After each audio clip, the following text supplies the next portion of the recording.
दशकों पुरानी मनरेगा योजना अब इतिहास बन चुकी है।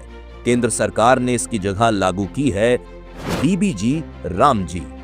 लेकिन क्या ये सिर्फ नाम बदलने का खेल है या ग्रामीण भारत की किस्मत बदलने वाली है? चलिए असलियत समझते हैं, फिर आप तय करिएगा कि यह बदलाव जरूरी था या नहीं। काम की गारंटी 100 बनाम 125 दिन। सबसे पहला और सबसे बड़ा बदलाव है काम की गारंटी। पुरानी मनरेगा योजना के तहत 1 साल में 100 दिन के काम का प्रावधान था, लेकिन डीबीजी रामजी के तहत इसे बढ़ाकर 125 दिन कर दिया गया है। सीधे गणित में समझें तो हर मजदूर परिवार को अब साल में 25 दिन का ज्यादा काम मिलेगा। इसका मतलब है ग्रामीण परिवारों की आय में सीधा 25% का इजाफा। ये 25 दिन सिर्फ आंकड़े नहीं है, ये गरीब परिवार के बच्चे की स्कूल फीस है, ये घर की मरम्मत है और ये बेहतर स्वास्थ्य की उम्मीद है। कोऑपरेटिव फेडरलिज्म, जिम्मेदारी या बोझ। अब बात करते हैं उस विवाद की जिसे लेकर कुछ आलोचक शोर मचा रहे हैं। कहा जा रहा है कि केंद्र ने राज्यों पर 40% हिस्सेदारी डालकर बोझ बढ़ा दिया है। लेकिन सिक्के का दूसरा पहलू देखिए, इसे ही कहते हैं कोऑपरेटिव फेडरलिज्म। जब राज्यों का 40% पैसा लगेगा तो उनकी जवाबदेही और निगरानी भी 100% होगी। कृषि सीजन में अनिवार्य ब्रेक। ग्रामीण भारत की एक बड़ी समस्या थी खेती के समय मजदूरों का ना मिलना। किसानों की शिकायत रहती थी कि मनरेगा की वजह से बुआई और कटाई के समय मजदूर नहीं मिलते, जिससे फसल और पैदावार पर बुरा असर पड़ता है। डीबीजी रामजी में इसका एक शानदार हल निकाला गया है, एग्रीकल्चरल पॉज।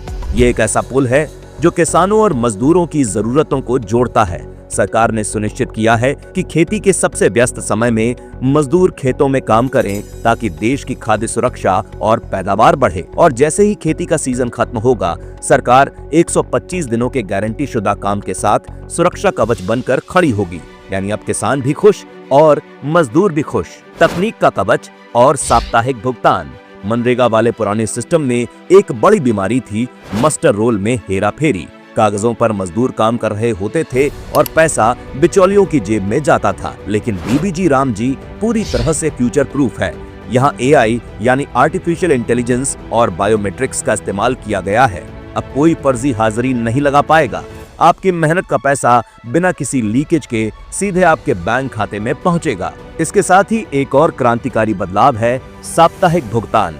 पहले मजदूरों को 15-15 दिनों तक या कभी कभी महीनों तक पैसों का इंतजार करना पड़ता था। अब डीबीजी रामजी के तहत लक्ष्य है कि हर हफ्ते मजदूर की जेब में पैसा हो। जब हाथ में नगद होगा तो मजदूर को साहूकारों के कर्ज के जाल में नहीं फंसना पड़ेगा। वो अपनी जरूरतों के लिए किसी के आगे हाथ नहीं फैलाएगा।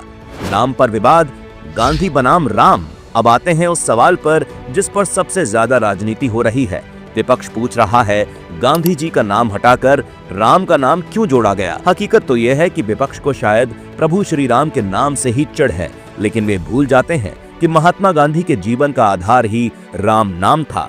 उनके जीवन का आदर्श राम राज्य था और जब उन्होंने अपनी अंतिम सांस ली तो उनके मुंह से निकले आखिरी शब्द भी हे राम ही थे। तो अगर आज केंद्र सरकार इस योजना के जरिए राम राज्य की उस परिकल्पना को साकार कर रही है जहां हर गरीब को हक मिले, हर गांव खुशहाल हो, तो इसमें गांधी जी का अपमान कैसा? उनके नाम के साथ प्रभु राम का नाम जोड़कर सरकार ने गांधी जी के उस अंत्योदय के सपने को ही पूरा किया है। असल में विकसित भारत का रास्ता शहरों की चकाचौंध से नहीं बल्कि गांव की इन पगडंडियों से होकर गुजरता है और डीबीजी रामजी उसी रास्ते को पक्का करने की गारंटी है। अब आप तय कीजिए, क्या ग्रामीण भारत को इस बदलाव की जरूरत नहीं थी?